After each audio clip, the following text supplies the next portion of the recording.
It's the difference between an off-the-rack suit that isn't even your size and the finest tailor in the world making it perfect for your body. Like that is the difference. And you don't just look better, you actually make more money. It wasn't long before we were doing $1 billion in underwriting a month. The standards now to raise a seed round are higher than what it used to be to raise an A round. It's ironic that VCs only want to give us money when we don't need it. It's like they've become old school banks, We're not really venturing anymore. Who's going to be the first, unicorn? What's going to be the first $1 trillion one-man company? Like the fact that we're even asking that question. Most online sellers are quietly turning away 2 to 15% of legit orders. Today, we unpack how to win that back using a little AI. My guest is Brian Grech, a co-founder of Corgi Labs, a YC company. Brian is an ex-JP Morgan VP.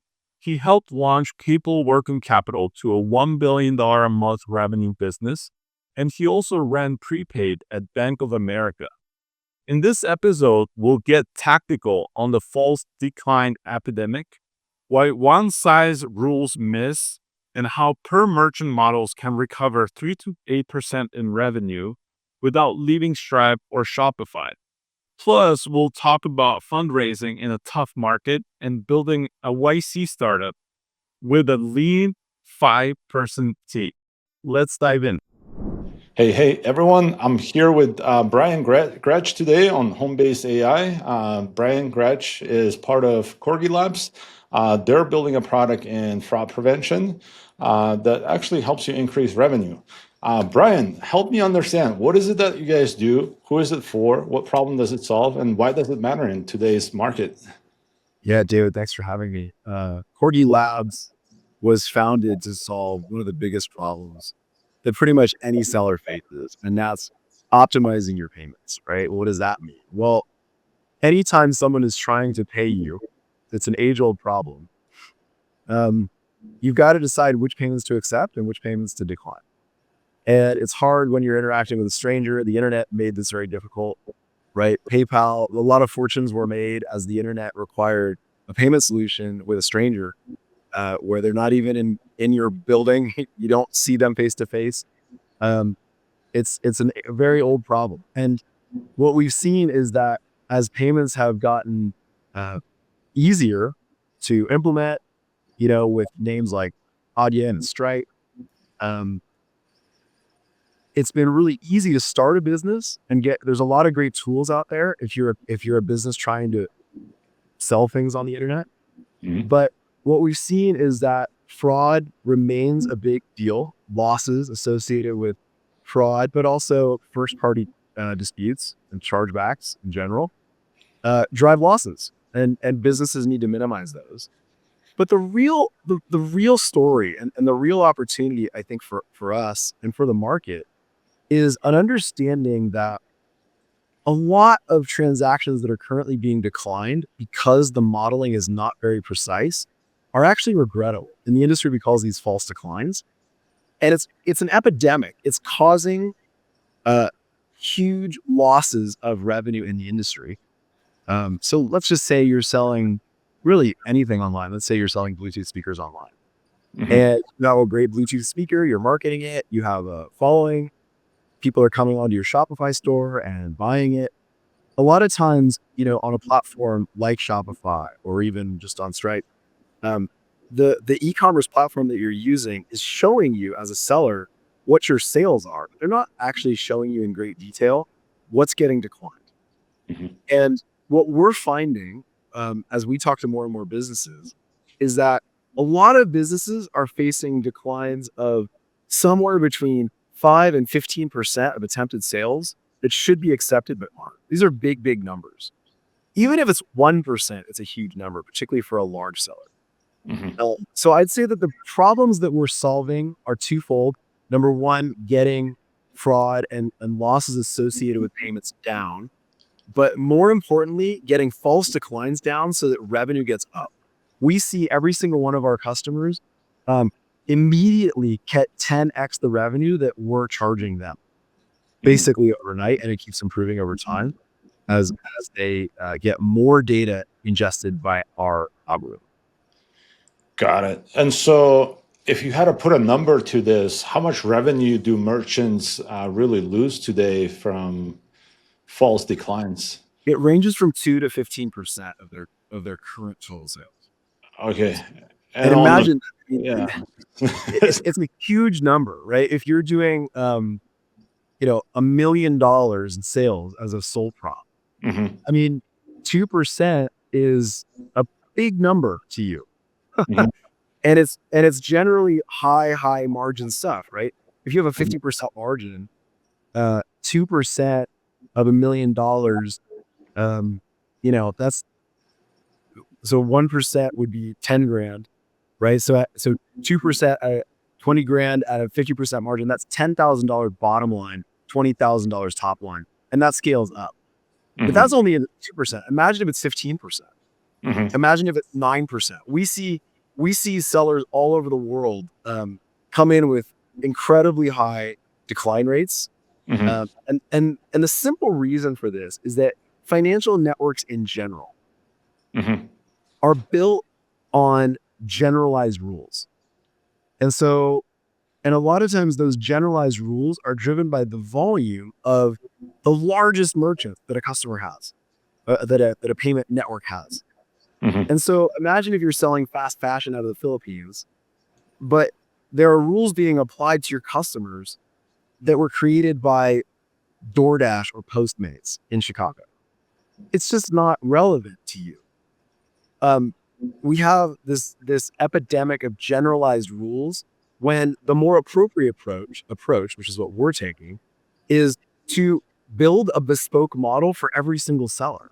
That's the dream. Every merchant, I'd say all the way down to about $1 million in sales, now has enough data for AI/machine learning to build a model for them, bespoke for them, based on what they're selling, to whom they're selling it, where mhm, they're based on their actual history of resolved transactions.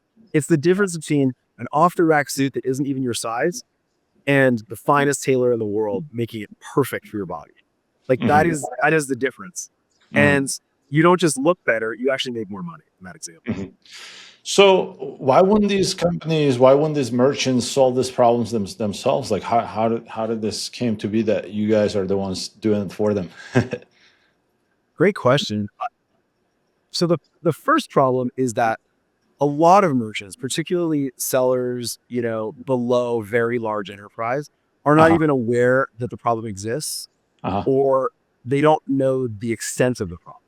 They might know their decline rate. They have no idea what their false decline rate is because there's no way to assess it.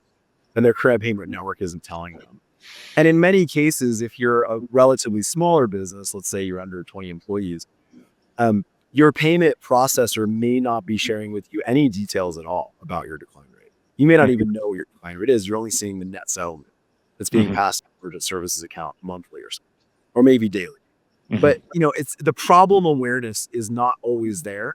And one of the reasons why I'm so excited to be talking to you is because I'm trying to be an evangelist for the problem.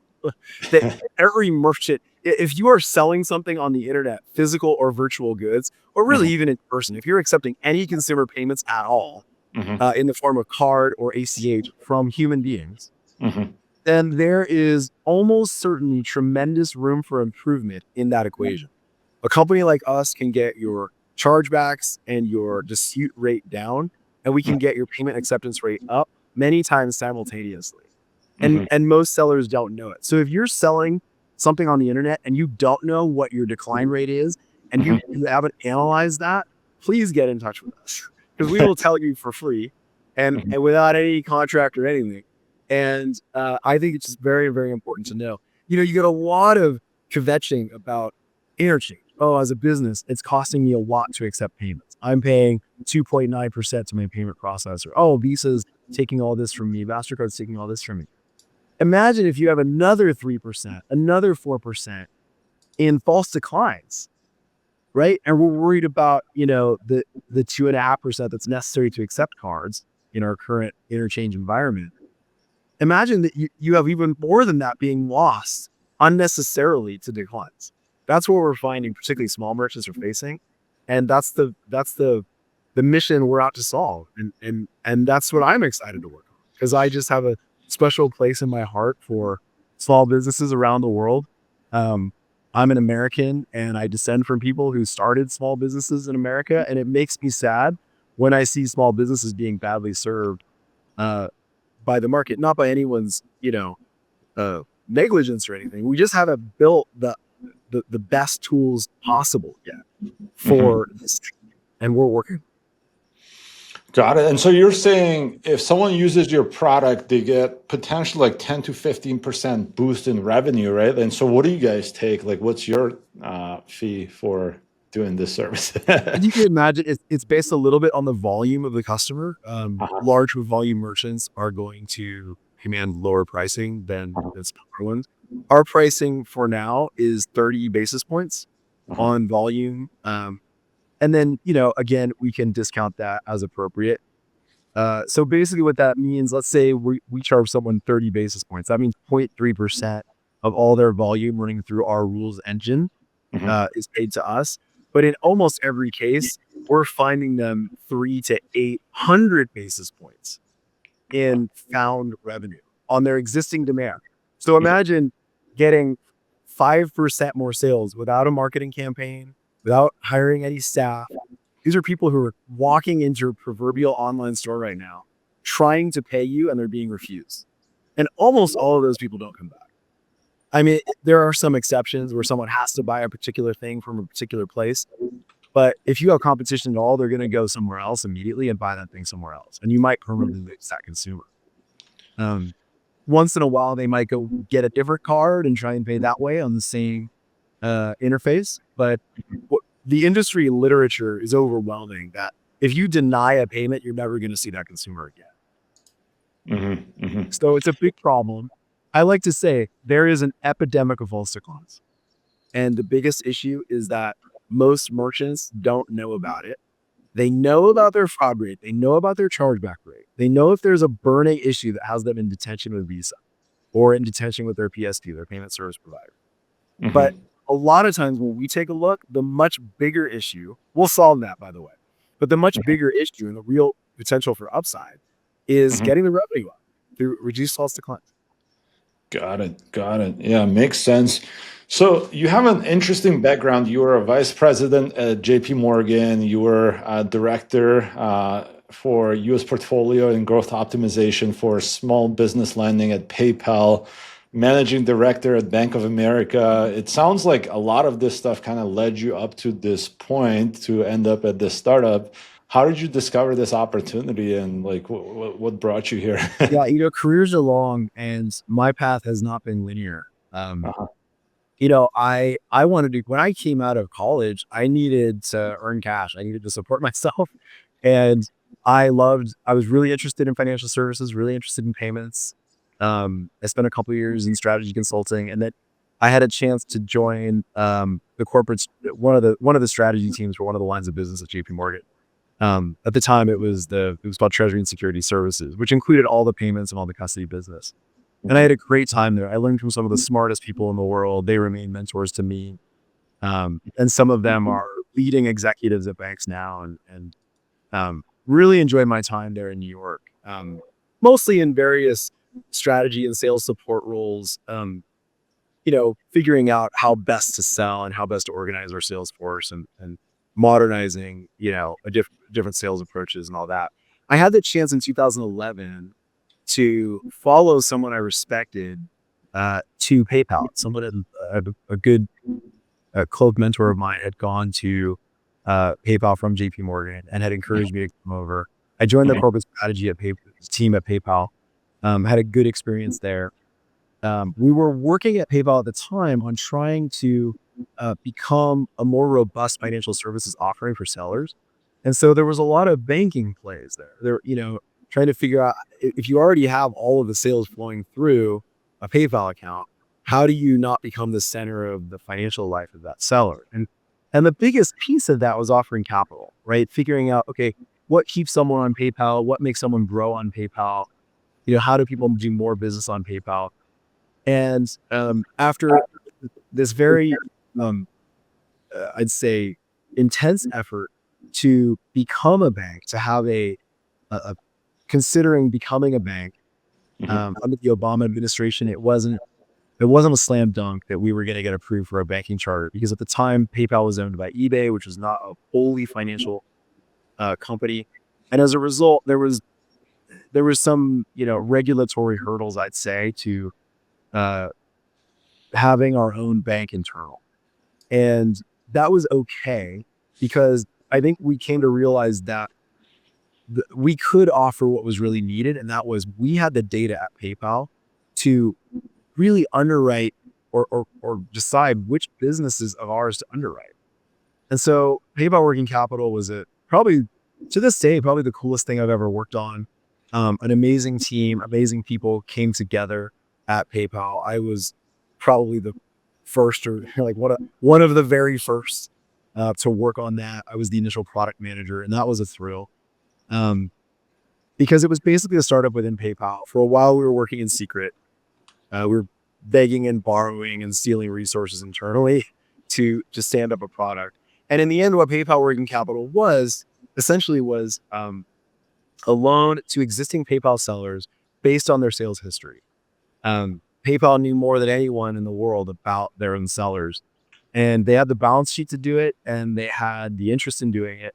I think the coolest thing about PayPal Working Capital to this day is, yes, it makes money as a loan, but the real value to PayPal is that once you're accepting capital from PayPal in addition to your payments, and they're giving you the capital that you need to grow your business, and doing it in a way where it's repaid automatically out of future sales, you just don't leave PayPal. It's one of those things that makes, our CFO at the time called it pixie dust. It made everything more magical, right? You made every customer want to stay. You didn't have to resell the product. Once they tasted it, they never wanted to give it up. And it was a really, really successful product in its own right, but also a customer retention and growth tool, an internal, existing customer growth tool. And that was just an incredibly rewarding experience. I spent 6 years at PayPal. 5 of those were working on what became PayPal Working Capital. I'm still close to many members of that team, and got a heavy dose of the risk equation, right? Trying to figure out, hey, why isn't anyone doing this? What do we know that other players don't, right? What other data can be used to leverage underwriting? And really thinking about all the other types of tools that businesses of all kinds need but aren't getting, but should exist if the data is observed and processed properly. And so I've been in this space. I've been in the payment space my whole career. I'd say I've been in the payments authorization space, trying to figure out which payments to accept and decline for probably I'd say that really started with my transition to PayPal. There was some credit work there, and there was also quite a lot of interactions with the payments, because it was ultimately the payment flows that we were underwriting. What was the biggest lesson that you've learned over at PayPal? Like, when it came to, let's say, building products, like what is like one takeaway? Just curious. Well, I can tell you this. I was really explicit with myself and with everyone else that I didn't know what I was doing. No one had built this product before. And anytime you're innovating, I think you need to be honest with yourself and with your company that, no one has done this. That's why it's innovative. And so there's a lot you have to figure out as you go. And the main way that manifested itself for me was really stepping way back and being very deliberate about everything on the user interface. How we talk about the product, how we talk about repayment, how we talk about the upsides and the downsides, the value propositions, the way we describe it to a potential customer. And I just remember vividly that very, very highly sophisticated, like former CFOs of Fortune 1000 companies that were now selling their own thing online, all the way down to someone who had never borrowed before, didn't speak English, very well, and, was a foreign national maybe, and, really didn't know anything about what was being offered. Both of those groups and everything in between really liked the product, because we spoke about it as simply as our lawyers would let us. And that meant a lot. We made the interface as simple as possible. But the process, I think, is what I should be talking about. And that is, go put your interface, go put your product in front of human beings as often as possible, as often as you can afford.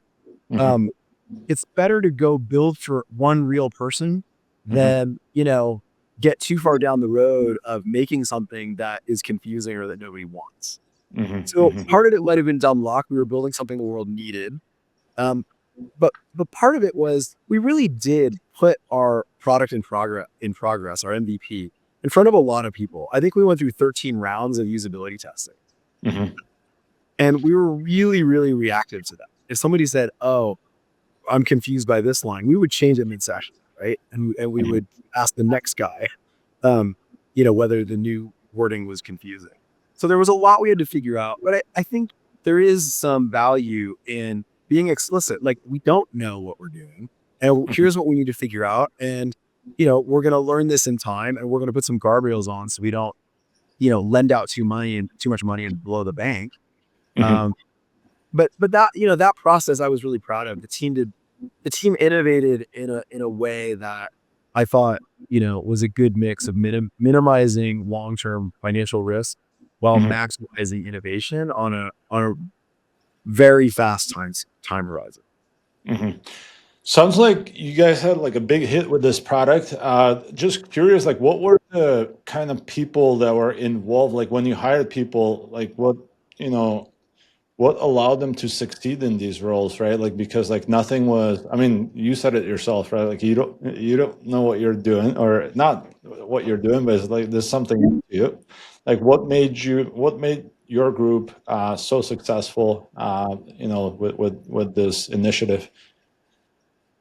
Well, I think what made the group successful was that the universe of PayPal sellers really needed the product even more than they thought. Your Mhm. typical PayPal seller at the time was like, "Yeah, I don't borrow. I just don't do it." And Mhm. then my next question was, "Well, why not? If we could give you, something where cost of capital is fixed, you don't even accrue interest on it. It's Mhm. repaid out of your future sales. It allows you to double your inventory. Mhm. Uh, the cost of capital that you can allocate down to the unit level before you even know how long it takes to sell that physical item. Mhm. And there's no accruing interest if it never sells at all. Like, well, why wouldn't you do that?" And people say, "Oh, that is pretty cool." So like the second they saw the product, Yeah. it was like, "Oh, I would use that even though I'm generally not the type of person to borrow money." Mhm. Because it took off a lot of the risks associated with borrowing, right? I don't have Mhm. a personal guarantee, so it's not gonna wreck my personal credit. Mhm. Um, I get repaid out of future sales. I repay the loan out of future sales. So, you Mhm. know, I don't have like a fixed monthly schedule that I might not be able to meet or have to worry about. There is no bill to repay. It comes automatic. We just systematically address all the reasons why you wouldn't want to borrow. Mhm. And so the structure of the product is really cool. Mhm. And that went a long way. But you asked me, like, what about hiring people? I think, we had amazing people, but it's hard to draw a common thread. I think the team was really united around the mission that mattered. Mhm. People Mhm. were all in. People were genuinely intellectually curious about what we were working on. And we'd Mhm. have these robust debates like, is someone really going to repay us if, like, wouldn't they have an incentive to slow down their sales because we're taking a fixed percentage of their sales? Like, we would have robust debates about this. And Mhm. the answer to that particular question was no, they speed up their sales because they want a bigger loan next time, right? They're That's playing a repeated game in game theory. They're not playing a single one-time game. mhm. Um, you know, they're playing the long game. We had all these fun debates. There was so much camaraderie around the team. Mhm. There were so many harrowing nights. There were times when, we thought the organization may not support us. There were times when we weren't sure if we were going to get the balance sheet we needed, or, the various things with going on with Mhm. leadership. I think the bottom line is we had a team that was united. We had a team that really cared. I'd like to think that we had high competence on the team, but I don't, you know, honestly, all of us were doing something we hadn't done before. It's not Yeah. like we had to demonstrate a track record of launching, merchant cash advance type products that are repaid out of future sales. All of Mhm. us were doing something we hadn't done before. And Mhm. so, I think it was about getting explicit about what we knew, what we didn't, and, working together and leveraging each other's expertise. We had people who had long histories in credit.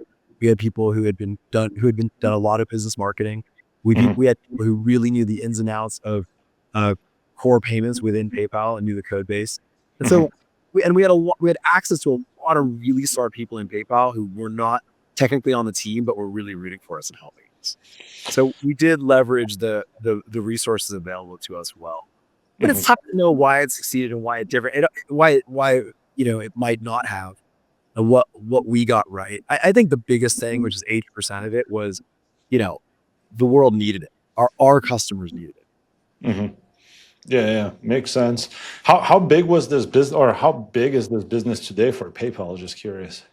It wasn't long before we were doing $1 billion in underwriting a month. Oh, wow. And that, again, I left in 2017 to go run prepaid at Bank of America. And so I kind of lost the thread on exactly how big that business got. I know they got a little, they scaled it back a little bit during the pandemic because nobody knew that was going to break. So it probably hasn't been a monotonic line upwards. But in general, right, PayPal, I think, and it was immediately imitated by other payment networks for their merchant bases, right? Square, Yeah. Square had a product that they rolled out. Stripe eventually rolled out a product. Now a lot of payment processors offer loans based on the merchant services data. Mhm. And we were, I think we were the first in that space. We were one of the very early ones in that space. And as you can imagine, I think all of that should be used in underwriting. Like why? Well, every merchant services provider should be making that data available either to their own lending teams or to external lending teams. To it's an incredible source of very, very valuable data about the nature of the business, of probability of success, about its seasonality. All these things are you can't lie about if you're processing high share of checkout. Mhm. PayPal knew incredible things about those businesses and their health. Yeah. I see that you also do a little bit of investing in startups. Like, what are the top 3 things you look for in a startup before you write a check? Just curious. Yeah, it's funny. I started making a couple angel investments here and there when someone that I thought the world of was working on a product that I knew something about. Uh-huh. And I'll leave it at that. I don't want to go into my investment track record here because I'm not primarily an investor. I'm just a guy. Yeah. But one of the cool things about having the career that I've had and, living in the places that I've lived and meeting the people that I've met is that I've met a lot of people a lot smarter than me. Yeah. And I'm not stupid either, right? So you meet people that are not only really, really talented and really hardworking, Mhm. but also have an incredible insight, like have something about them that make them particularly well suited to work on a problem. And you're just like, man, I would love to bet on you, right? That's the thing. A lot of people contact me out of the blue. I generally don't invest with strangers. I don't have the bandwidth for it. I'm not a VC. I don't claim to be a great investor, Mhm. but for me personally, I think where I have become an angel is where I get to know the founder or already know the founder, and Mhm. I know something about what they're working on Mhm. and believe that the world needs it. Like I have an insight, like, oh yes, the world definitely needs that. That's actually how I got to Corgi Labs, right? Mhm. I had worked at a couple startups related to this space.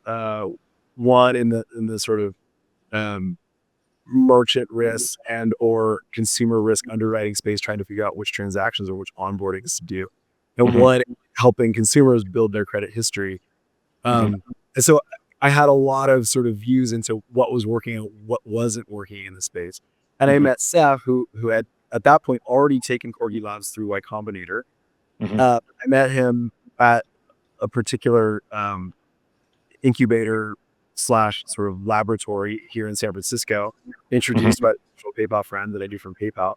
Mhm. And when he told me what he was working on, I immediately saw from my own experience that he was approaching problems that needed to be solved in a way that was very likely to result in success. And Mhm. I had won that knowledge the hard way. Uh, Mhm.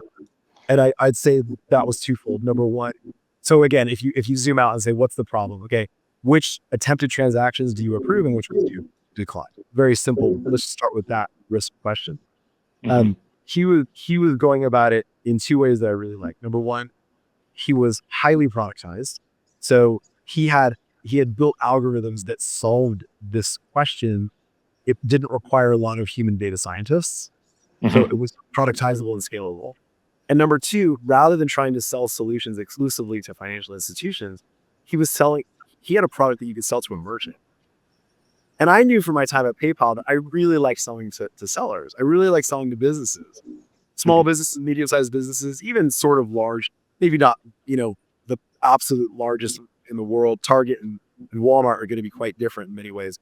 But you'd be surprised how high you can get up the tail, where there's still kind of, evaluating software, evaluating vendors, kind of, in sort of very human ways. Like, oh, you strike up a conversation. Oh, this sounds interesting. Yeah, I think I could do this. Yeah, I think we could use this. Right. Okay. What about procurement? Yeah, no, I think I can handle that onto my side. That's great. And again, this is critical as a startup. And some of my general advice for startup is, A, don't try to sell to consumers. It's brutal, brutal, brutal, brutal. I mean, even the great companies like a Meta or something, you think, well, they serve consumers. No, they don't. The consumer is the product. The consumer is not the customer. So try to work on the business side, try to work on the enterprise. A, because they're willing to spend. B, because they're very grateful. And C, the tools that exist for them are not usually as good. That's starting to change over time. There's been a lot of SaaS development. And now there's AI probably obviating some of the SaaS. But, the tools are getting better. But let's just put it this way. You want to serve businesses if you can. And then the smaller you get down the tail, the more appreciative they are of what you're doing. Like when I'd have a PayPal seller that was doing $1 to $5 million in sales, and we offered the PayPal working capital, I had customers that wanted to fly to California to meet me. They were so appreciative. I'm like, please don't do that with your vacation days like that. That's not a good use of your time. Trust me, I'm not that exciting. But the point remained, like, they were so grateful and they were so engaging, and they would give us such great feedback, and they would tell us what they loved. They'd tell us what wasn't working, and they were rooting for us. Right. It was a wonderful customer base. And so, whereas if you're trying to work with Visa or, Discover Card, and these are amazing world-class institutions, but the buying cycle is going to be a lot longer. You're going to go through a lot more procurement hurdles. You're going to face a lot more scrutiny as a startup, right? And you may land a sale long after you run out of runway, right? You might do everything right with a large financial network, but you're not getting paid for 2 years and you run out of capital in that time. So I encourage startups to, have some type of customer that can pay you rather quickly, where you can get in with them, sell to them, and start getting paid for your genius services, inside of your runway, of the amount of time you have left as a company. So anyway, Steph was working in that space. I was immediately intrigued. That set off a period of about 11 or 12 months where I was advising him intensely. He was trying to convince me to come on full time, and I was advising a bunch of things at the time. And ultimately I came around like, yeah. So the big questions for me was, does this business have legs? Do I believe in this founder? And do I have something uniquely suited where I'm the best person or close to the best person on the planet to help this particular business? But we were basically checking all three of those. I thought the world of Steph. I thought he knew what he was doing. He was a former Stripe guy who was into something. I knew that false declines were a big issue, but I also knew that while the fraud issue is probably going to keep the lights on, the real upside on this business, where we can 10x it and 100x it, is really on, I would say, making people aware of the revenue question. That every business out there is leaving revenue on the table in false declines. Pretty much every business should be calling us if you're selling things via card or ACH. And one of the coolest things, just to advertise Corgi Labs for just 1 second, one of the coolest things about Corgi Labs is we do it right where you are. You don't have to you don't have to switch off of Stripe, for example. We don't ask you to change your payment services provider. We can work right there where you are. No work on your part. We can size the problem and then we can solve it with basically no work. It's hard to have a cooler value proposition than that. We've just got to figure out how to make onboarding like really, really fast and easy for us. And then hopefully once word spreads and people see the value that we're providing, we're going to have a lot of customers. That's the dream. So you guys just raised some funding, as I understand. What was that process like? I mean, it's right now is like a pretty rough time for startups, but you guys just locked down the seed round, as I Yeah, understand. it was. Yeah. And I was at a Series A startup when interest rates went up and the spigot of capital into venture, I'd say went from pretty robust, probably the most robust we've ever seen, into, maybe negative flows out of the industry. We had a lot of funds closing up, not raising another fund. We had a lot of entrepreneurs being told, "Hey, I know you think you were going to be able to raise every 9 months. Mhm. But now let's plan on not raising ever again. You need to make this capital work until you're profitable, or you need to make this capital work for 2 years instead of 6 months." Well, what's the solution? What's the answer to that? And the answer is you've got to let most of your people go. And Mhm. that's tough, right? You got to figure out, okay, you go laser focused to what can we make money on right now. Mhm. All the other biz dev, cool idea stuff went out the window. And that was a tough time. It was a tough time, when the goalposts yet moved that dramatically for founders. I have a lot of sympathy for founders in general during that period. And then Mhm. we had this new period. Now a founder that's raised since, call it, I don't know, mid 21, early 22, when the world Mhm. changed. Mhm. Um, Now I think founders are braced for that, right? It's a much more Mhm. capital starved environment. You're raising less money Mhm. at lower valuations in general. Unless you're in Mhm. AI, there's clearly this land grab and a lot of speculation in AI in general. Um, Mhm. Full stop, right? The valuations are pretty crazy for um, certain AI sectors. Mhm. But in general, I think if you are trying to start a SaaS company or an AI inflected company that's trying to apply AI to a particular business problem, um, raising money is hard. Not because you have a bad idea, not because you're bad at fundraising, but because there isn't that much money out there to be raised right now. Mhm. And that's hard. That's tough. We just, we're both first time founders, but we're we're not super junior. We're not super juvenile in the space, right? We have some gray hairs. And so I'd say plenty of people have an easier time than us, but lots of people have a harder time. So I'd say we're right around the median in terms of ability to raise and access to capital. And I got to tell Mhm. you, it was hard. It was really hard. We had a lot of conversations with a lot of funds that Mhm. didn't really result in much. Mhm. Some of those funds, really didn't have much money to invest. Some of Mhm. those funds were trying to keep powder dry. Some of those funds would be really, really hyper selective. Mhm. And at the end, after, really casting a wide net, it's kind of Mhm. ironic. We ended up taking money from people that we knew well, that I knew Mhm. well, Mhm. and people that I trusted where there was a lot of existing political capital, right? Mhm.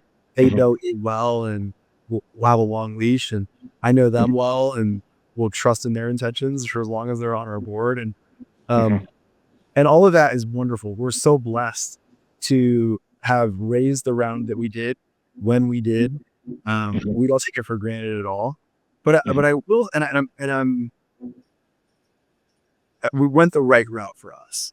But Mhm. I want to reiterate like a theme that's on LinkedIn. I see among a lot of influential LinkedIn posters that I really agree with. I think a lot of businesses think they want VC, but they shouldn't. Um, Mhm. there are ways to bootstrap. There's so many tools available right now that Mhm. don't require you to hire a full-time compliance person, that don't Mhm. require you to hire full-time salespeople, that don't require you to hire full-time engineers. You know, the, I'm not an expert. I'm not an engineer. I'm not technical myself. So I'm not going to be talking about vibe coding or anything. But I will say across everything in operations, across everything in compliance, across pretty much every function, there are Mhm. tools that were absolute pipe dreams just 5 or 10 years ago. I Mhm. cannot believe how few people you need to hire to start a company.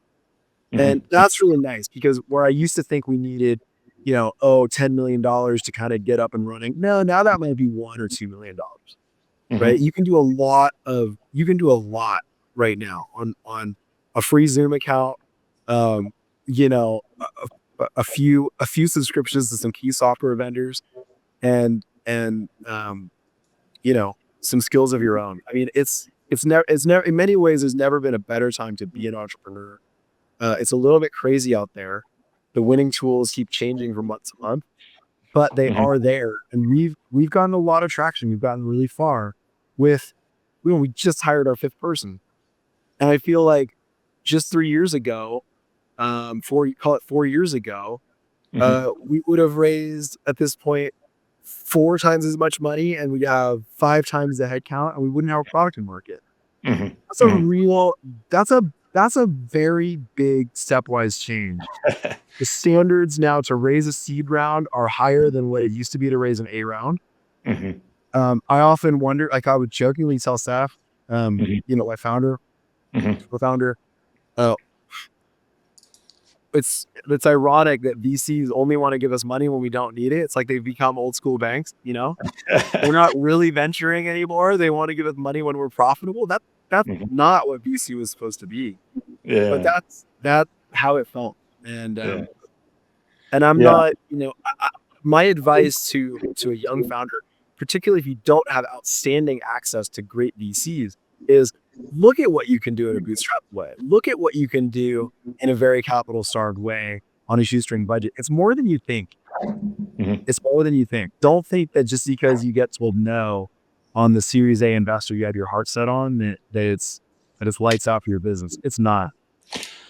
Yeah. I mean, I remember, I mean, yeah, 2, 3 years ago, I met, we had a different venture that we were working on. We were looking to build a bank for international freelancers that would allow them to open a US bank account. And so the advice that we were getting from some of the other founders, they're like, screw the investors. Like, if they don't want to give you like 1 or 2 million just to test your idea, I mean, that's what seed round is for, right? And so now it's like, I mean, I see people working really hard to get that $1 or $2 million investment. Yeah.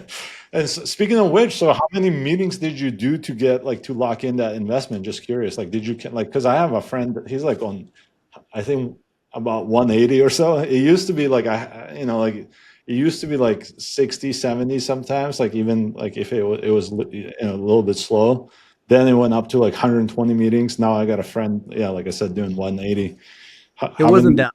I can't claim 180. Because we also had a business to work on and run. So we're again, it's not like we were ever full time in fundraising mode. Mhm. Uh, but yeah, it was. If you look at distinct investors, right, Mhm. sources of checks, I'd say it's probably something like between the two of us. Oh my gosh, it's probably 200 calls over 70 different distinct investors. Mhm. You meet multiple people, you do the networking thing, you meet them at an event. There's a lot of curiosity. Then you got to figure out, you got to get under NDA sometimes if Mhm. you're worried that they might be investing in a potential competitor. Uh, Mhm. anyway, the whole process is not efficient. Mhm. I would love for some startup to solve fundraising.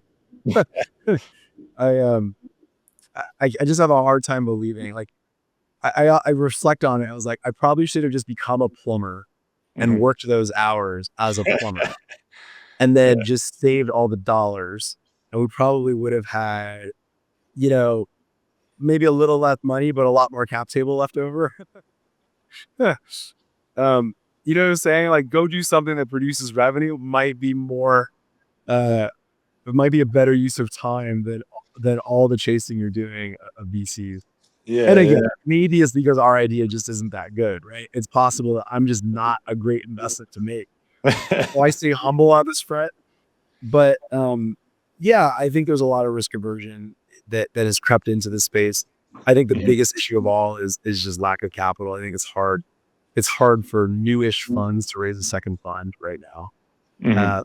because a lot of the bigger asset managers, when you look at the major sources of capital in the world, they're kind of rebalancing things back towards bonds and back towards traditional equities.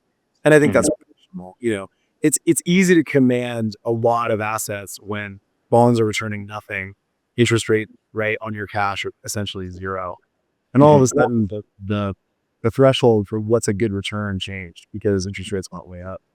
Mhm. And now there's a lot of currency. Now there's a lot of intrigue with tariffs and currency fluctuations and, international plays. And of course, this incredible boom in LLM driven AI. Yeah.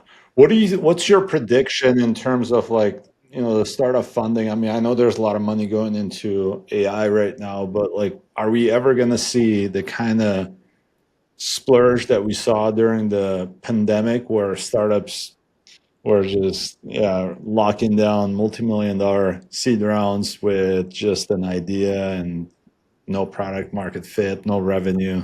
Look, if I were good at predicting the future, I wouldn't be in this job. I would be really, really rich doing something different. So it's hard to say. I won't address the ever part of that question. I think in the near term, no. I mean, it's gonna, we're not seeing license for the Fed to cut rates to anything like what we saw before, right? Mhm. Um, Inflation is a problem. It remains a problem. While I think the market has priced in some rate cuts, I'm under no illusion that mortgages are going back down to 2 and change or anything like that. Mhm. Uh, and so the hunt for, I also think even if they did, you wouldn't necessarily get the same flows back into VC because, a lot of people put a lot of money into VC and for a long time, the returns weren't very good. There was too much money in VC and there were too many, uh, founders getting checks that probably shouldn't have gotten checks. And, it was what it was. I think that market was saturated. And Mhm. Mhm. so in a way, it's probably appropriate that less money is flowing in. Mhm. If all you care about is blended return across time. So it's hard to argue with market forces. I think markets are rational in the long term. But if taking the founder's perspective, no, I don't think it's going to get dramatically easier. I think you'll see, some quarters easier than others. But if you're not in hardcore AI, I do think it'll be a tough go. I think getting funding from VCs will remain hard, at least as Mhm. defined by this generation of founders who got Yeah. used to 2017 to 2022, right? Those were some pretty awesome times to be Yeah. raising. Yeah. Yeah. And speaking of AI, what do you guys like? You guys, you said you have a 5-person team. You guys are able to do what would used to guys, or like, what would take people, or like what would take like, a 10-person team, maybe 10 years ago. You guys are able to do this with 5 people. Is that accurate? And how are you personally leveraging AI yourself with go-to-market and things of that sort? First of all, it's not just AI. I think the SaaS space in general is just so much better than it used to be, especially if you have control over your own procurement and you can dabble in whatever tools. And it's like you don't have to sink 6 months worth of work in picking a CRM, for example. It's like you Mhm. could try this one, and then if you don't like it or you outgrow it, you can try this other one. Mhm. Um, and if you get it wrong, then you can go to a third one, right? So the switching costs are relatively low, but the tools are good. I mean, I'm amazed at how good CRMs are now. Mhm. Uh, and how many features they keep adding on. They keep automating more things, right? Your Mhm. CRM now does prospecting. Your CRM, is also a database that gets you access via LinkedIn to, you know, people that are your ideal customer profile. Um, I mean, I could go on and on about how much better the software has gotten, and it's not necessarily just AI. I'm Mhm. not. I don't know. Maybe I'm old school, but I'm not the type of guy to just run every question through ChatGPT.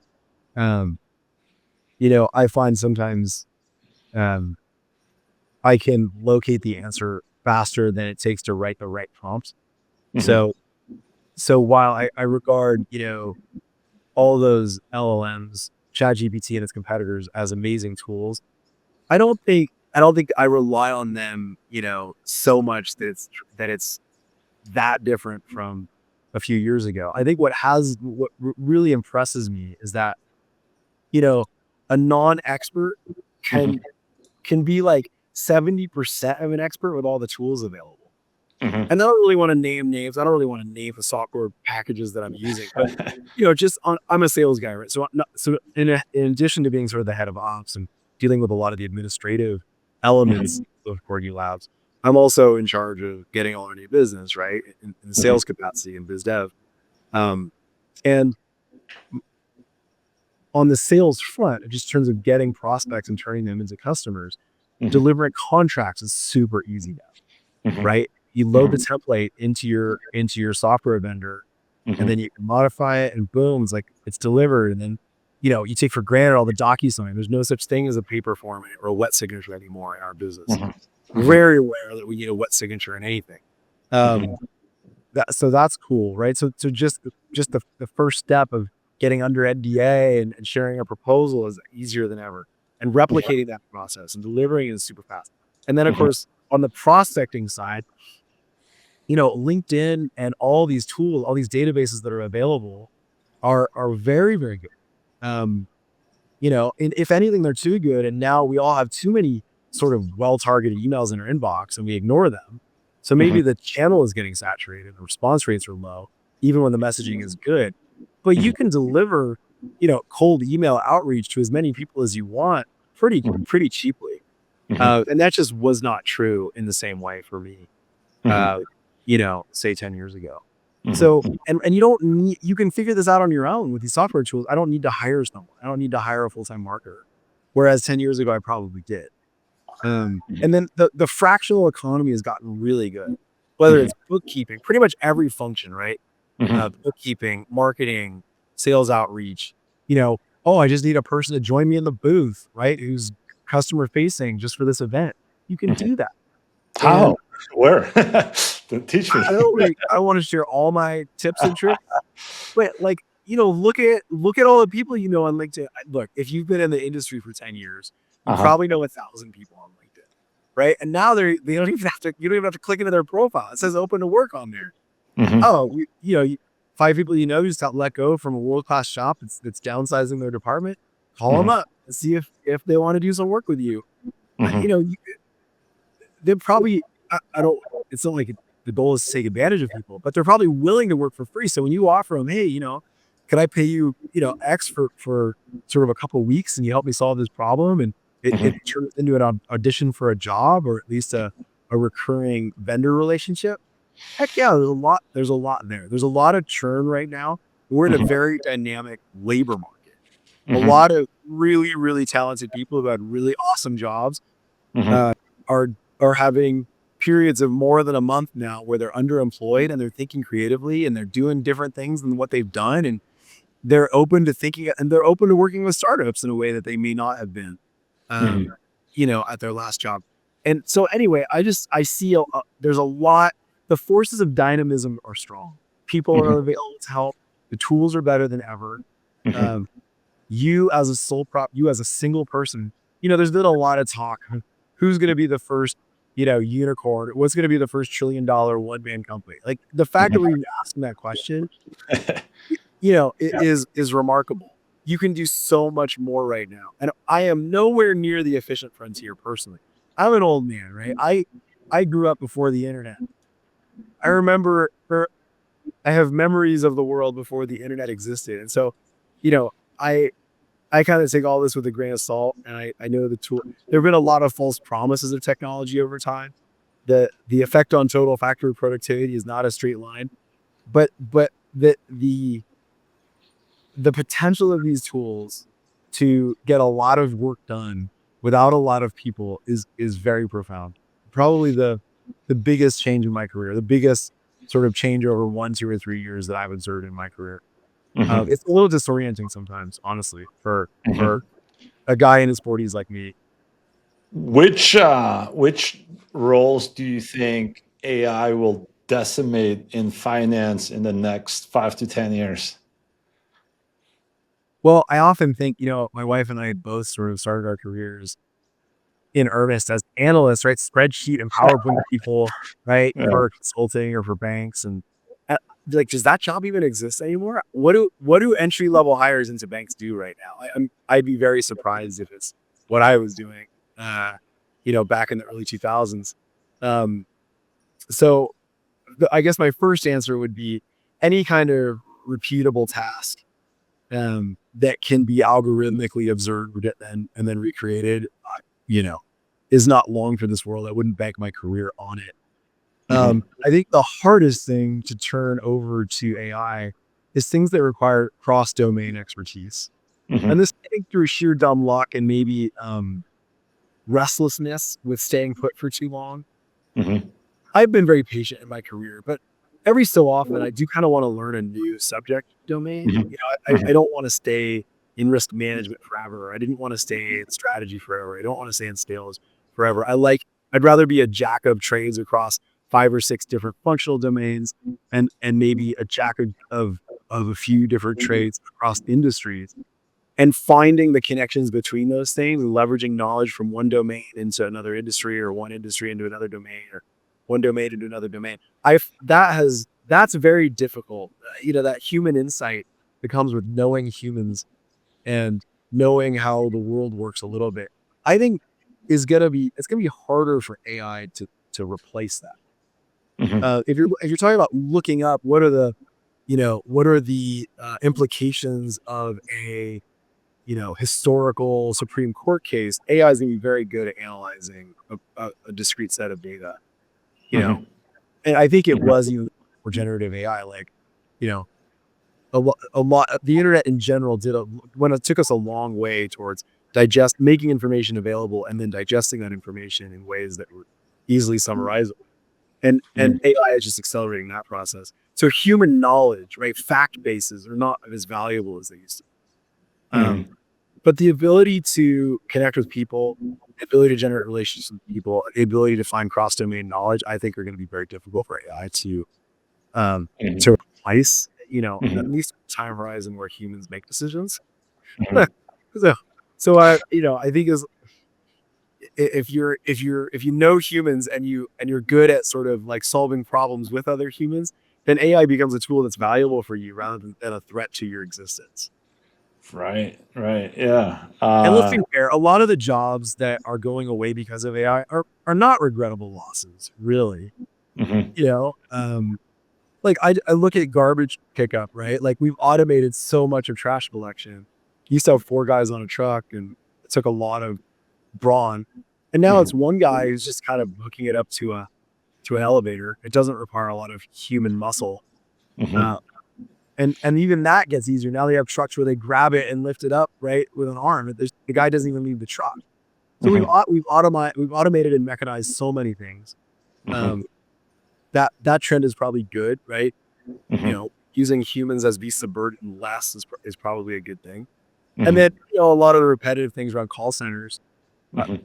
I don't. I think if AI gets really good at answering the phone, and it Mhm. might, Mhm. I don't think that's the worst thing in the world. I think we're going to lose some jobs, but yeah, Mhm. I'd love to see humans move up the value chain. We hope Yeah. we don't all have to become plumbers, just put it that way, right? Yeah. The one thing that robots can't do. Um, so I don't know the answer to this. I'm really not. I don't fancy myself a futurist, but I do Yeah. think that if you really build cross domain expertise Mhm. um, and relationships, those are going to be tough for a robot to replace. Mhm. Well, looks like I'm doing something right here with this podcast. But I mean, at some point, you're going to be hiring some people here at the company, I'm guessing, right? And so, what are the top like 3 things that you're looking for, or you'd be looking for in this market, or in the AI era, however you want to I put think it? Stefan would like to think in terms of what problems need to be solved Hmm. before we try to translate that into jobs. The problems that we need to solve, number one, we need to keep our algorithmic approach to creating models. Hmm. Everyone gets their own customized model algorithmically, right? Precision modeling at scale. That's the dream here. We need to Hmm. make sure our black box is really good. We need to make sure that um, the data science is excellent. Hmm. Um, and so there's a little bit of that arms race around, at a much, much tinier scale. What you're seeing with AI in general is like, all these LLMs are progressing at these logarithmic rates. Um, and they're racing each other, right? And every time someone comes out with a new breakthrough.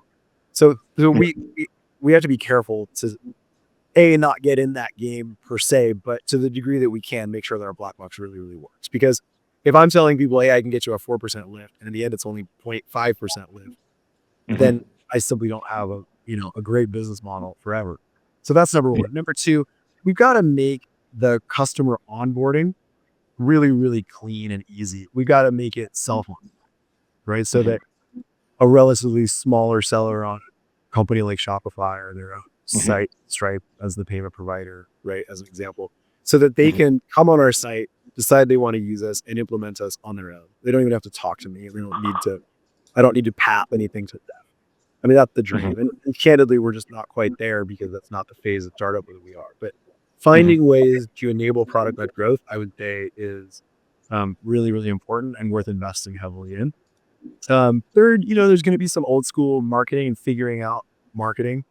I have managed some marketing in my career, but I don't consider myself a world-class marketer. And trying to identify, prospects and customers in this brave new world where everyone is saturated with AI generated slot it's going to be interesting. We'll see what that looks like. Well, it's funny. It's almost like there's a reversion back to shaking hands and getting to know humans in person. Like the returns to that have been relatively high, and the returns to, stuff that's done via AI seem to keep falling because we're all just so inundated with marketing offers, and our eyeballs just see it everywhere on Instagram, on LinkedIn, on our inbox. Like, it's so easy to ignore really compelling messaging just because there's so many of them more than ever. So I'm amazed at the quality of targeting, but the volume is, and so finding the right marketing answer in that space is a source of intrigue for me. And instead, I think that we have a lot of potential with financial networks and PSCs, payment providers. I'm not banking the future of the company, at least in the near term, on that.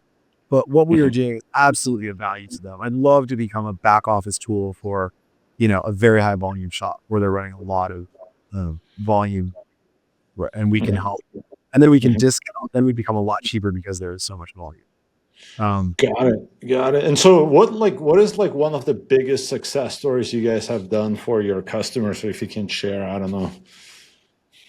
All right. So I think that there are a couple of themes here. Number one, those who are getting paid, everyone has tried to turn their business into a subscription business, right? A monthly membership, annual membership, recurring. We got you. We're going to keep your payment details on file, and we're going to keep billing you. And so that rather than having to sell you every single time you think of us or think of the need that you have, it just kind of happens in the background on automation. That process is not optimized. There's a lot of declines there. There's a lot of retries. There's a burgeoning space here around, recurring payments and subscription payments. I won't name them, but, I think we're all aware that subscription payments are fundamentally different and need some additional intel and additional tools beyond just the decision to accept or decline a card in person or a card online one time. And so what we have found is there's tremendous upside to be had among subscription-based businesses. There's a lot of things they're not doing well. And it's for example, the second time you bill someone annually, you're going to get a lot of chargebacks if you didn't tell them it was coming, right? A lot of customers are like, wait, what? I forgot about this. I'm not even using this thing anymore. It's not even on my phone. And then they're going to call their card company and dispute the charge. And that's worse than calling you as a seller back and requesting a refund, but they don't know how to do that. And so, that's not a good process, not a good customer experience. You're probably going to lose that customer forever. And it's not a good operational cost equation. You're going to have a lot of fees, or you have a lot of things you got to deal with on that when that dispute comes through. Like, well, they authorized it a year ago, and now we're just doing, we're fulfilling the contract that they signed a year ago. Are you really going to go to the mat and try and win that against your consumer who doesn't want to subscribe to you anymore? I don't know. It's a good question, but that's avoidable. And product managers are going to have to work with their payments teams to figure out how best to do subscriptions. And they're going to have to work with vendors. There are a lot of types of vendors in the payment space. It sort of includes us to kind of get the subscriptions right on the retries, and because that's sort of one observation. The second observation is if you are doing anything out of the ordinary. Mhm. I mean anything. If your customers are a little bit atypical, if your geography is a little bit atypical, if you've got more or less cross-border than what's typical, if you you might be really high margin or really low margin in a way that's not typical, then the rules that you have in place by default are almost certainly not optimized for you.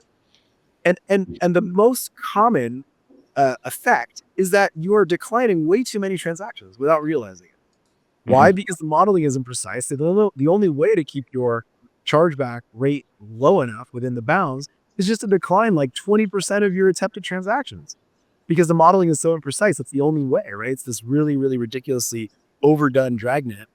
And we come in and start parsing, okay, what's actually getting declined here? Oh my gosh, half of this should be improved. Half of Mhm. this, you're churning away unnecessarily. Mhm. That's, that's a winning theme. So if you're small, if you're cross-border, if your customers are atypical, if you're doing a lot of ACH, if you're doing if your proportion of debit to credit is unusual, if in one way or the other, then the rules are really probably not good for you.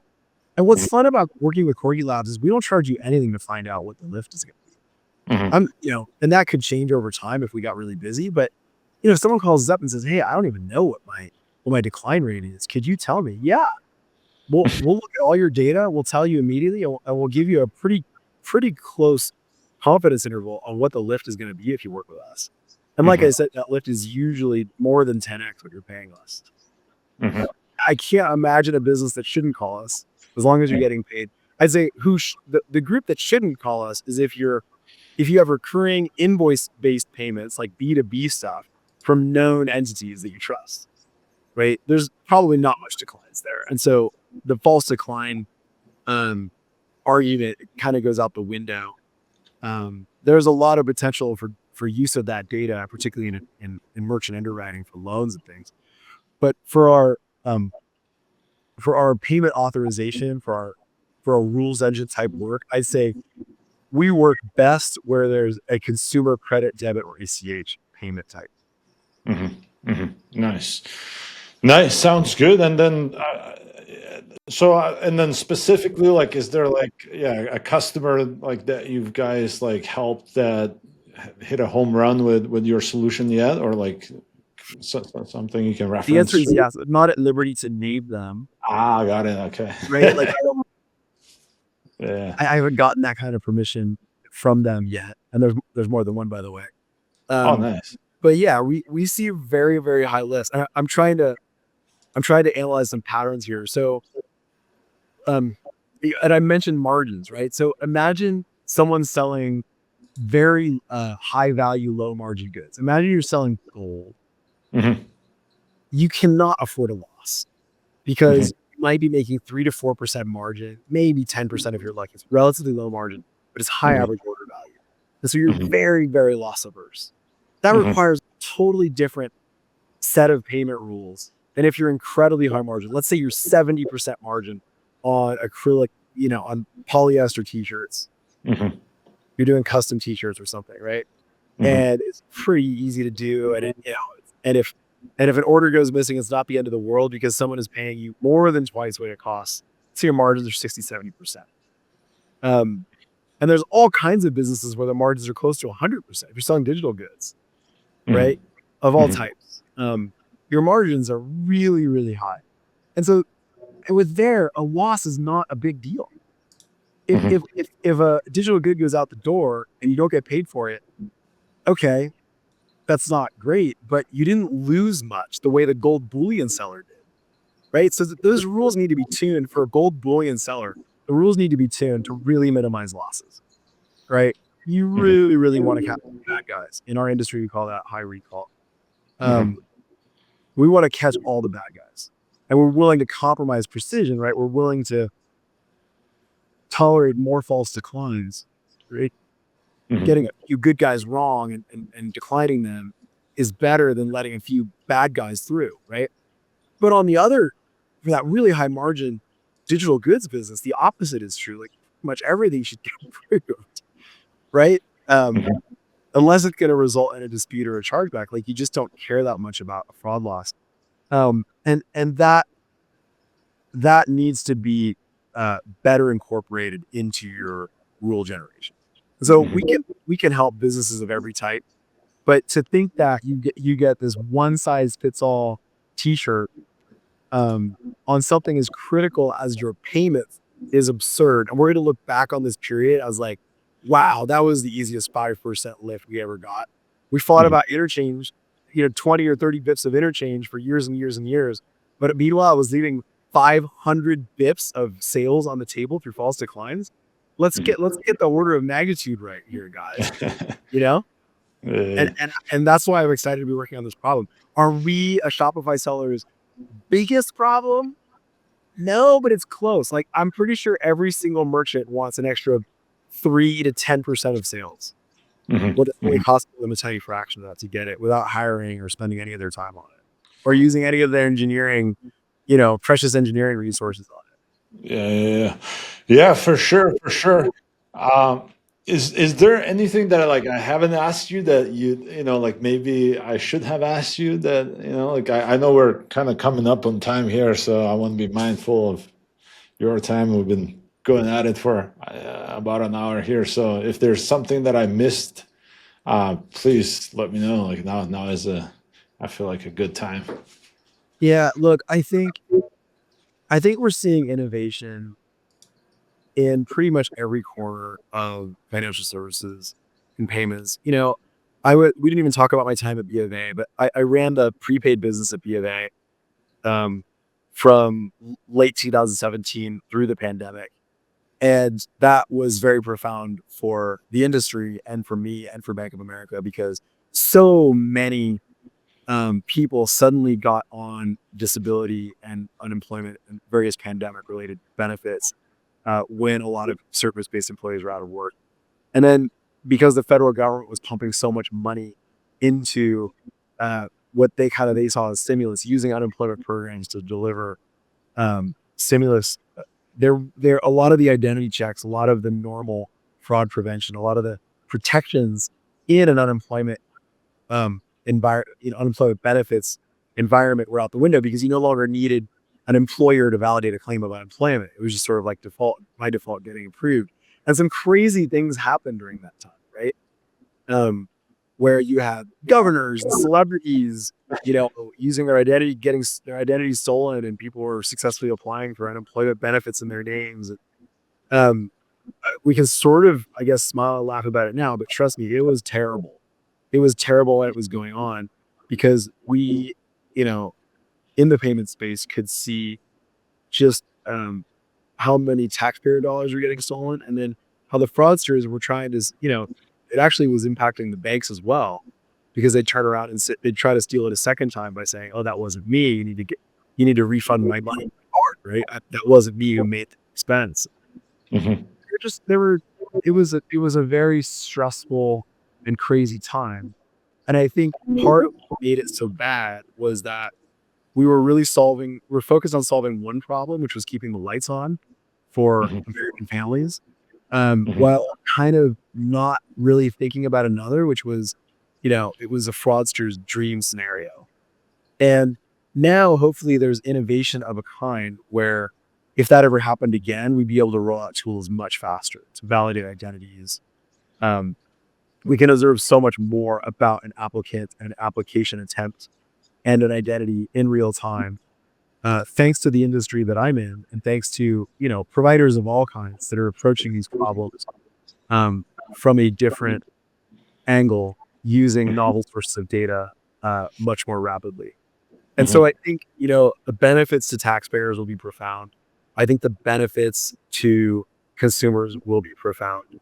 I think access to credit and access to good financial services will only go up.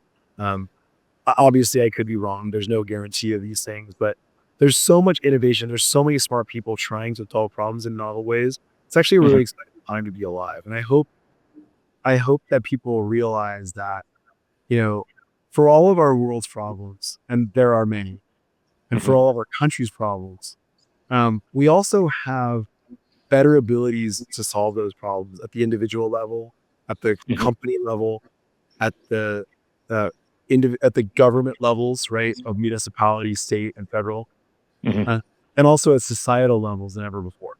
And Hmm. and so it's encouraging to me. I have 3 kids, and I stress out about like, is the world getting better or worse for them? It's mostly getting better, right? Hmm. The nation and the world is going to be worth a lot more when they inherit it than it was when I did. And Do, there's do there's a you, note there's a note of gratitude there. We're lucky to be alive now, and Mhm. it's a great time to be trying to sell things. It's a great time to try to be an innovator. It's a great time to be trying something new. It's a great time to be thinking creatively. And for all the destruction that we're observing in the world, right, Mhm. in the business world, just think about all the dynamism. Think about all the creation that compensate. So Mhm. I'm very optimistic about the world, even if I'm not the human who's smart enough to solve everything in this brave new world. I think our kids will be, and I encourage entrepreneurs to kind of see it that way. I mean, yeah, maybe you're not raising the VC check you signed up to raise, but what can you do with the tools you have available? And maybe your first MVP didn't work, but what else could you try to sell to right now? Like, you can Mhm. experiment more rapidly than ever. You can pivot, 3 times in a quarter instead of once a year. I mean, this really improves your odds for success. So take advantage of it. Be nimble and Yeah. try the new things that you're able to try that simply weren't possible, a few years ago. Yeah, yeah, yeah. So, one last question before I let you go here. Like, where do you think is the biggest opportunity in enterprise AI? I don't know if or like like yeah. What is the biggest opportunity in how someone can leverage AI in enterprises, and like what is like the startup that they can potentially build that would solve like a big problem for enterprises? Yeah, I mean, I've kind of voted with my feet a little bit. You go where the money is, right? Except Yeah. that getting paid by your customers will always remain really, really important. Is Hmm. that optimized yet? I now know that it's not, right? Hmm. Maybe you're getting most of your sales and you think that's good, but are you getting every sale that someone is trying to give you? No. And so that's one. Um, Number two, like enterprise, there's a lot of security threats across the board. You know, the sophistication, just as the tools have become more sophisticated, then the fraudsters, the bad guys out there are leveraging those tools, and the Hmm. potential for major breaches of all kinds are very profound. So security, there's just so many security applications, security needs. They only get more and more complex. Uh, Hmm. Not a space that I'm a particular expert in, but I see it. I see it through the risk lens, right? There's as a risk guy, as a risk focused guy. Yes, I'm a revenue guy, but I also help people address risk. Talking to the operational teams at clients, they have so many risks they have to navigate now. It's not one or two or three. And so if you can solve one of those risks, very cleanly and simply and not require a client to hire a team to do it, you have a business model. Um, Hmm. I'm not going to elaborate all those risks here, but risk management space does have a lot of potential. Um, and then sales enablement, I think um, just continuing to find better ways to match buyer intent to provision of services. Hmm. It's so inefficient right now. The fact that it's going through our inboxes is crazy to me, right? The fact that we're like ad hoc replying to emails that come in from God knows where, a lot of which are AI slop, um, is crazy to me. And I think there's going to be a better way to do that. When we start thinking about turning a customer need into a sale, Hmm. all the steps between there's a lot of room for improvement that goes beyond a regular CRM or Hmm. regular just cold outreach. I mean, that seems like it's a dated model, and I'm looking for a Hmm. better for sure. I would be Yeah. a willing buyer of a better solution. Yeah, times have changed. But yeah, sounds good. Where can people find you? Like, how do they connect with you? Is it LinkedIn, email? What's the best way for them My name to is reach? Brian Grech, Grech. I'm easy to find on LinkedIn. Um, we are Corgi Labs AI. So easy to find us there. We'll be redoing our website relatively soon. But it's not wrong right now. It's good enough. Um, I am eager to talk to any acceptor of payments that wants to do it better. I would love to talk to any seller, right, who's selling things to consumers. I would love to talk to any financial PSP network, anyone out there who wants help with their risk tooling. We can help with precision modeling and scale. We are talking, by the way, to PSPs that are thinking of really kind of moving more of the risk questions, to vendors like us. And so I'd love to do that. Like I said, it's not bullseye of my business model right now, but I know that we're able to provide tremendous value there. And yeah, I would just encourage people, if you are in doubt about whether to find me, just do it. So yeah, and I'm likely to be a shop talk for the Shopify sellers out there. I'm likely to be a shop talk in Chicago. Come find us. And I'm undecided on Money 2020. That's like a class reunion for my industry more than it is to find customers. But I am looking forward to the conference circuit in the fall. And yeah, I do think that, it's fun to work with startups, to make a startup like us your vendor, because we will move heaven and earth. We will build really, really cool stuff. If you ask us to do something that we can sell to someone else, we're probably going to do it. And you can't say that about every vendor. So yeah, give us a call. I would love to hear from your audience base. Sounds good, Brian. Thank you for coming on the show. Hopefully we'll see you guys growing and getting that home run in startups, and yeah, we'll hopefully catch up when that happens as well. But in the meantime, yes, thank you, and hopefully, yeah, we'll be seeing your success here soon. David, thank you for having me. It's been a pleasure. Likewise.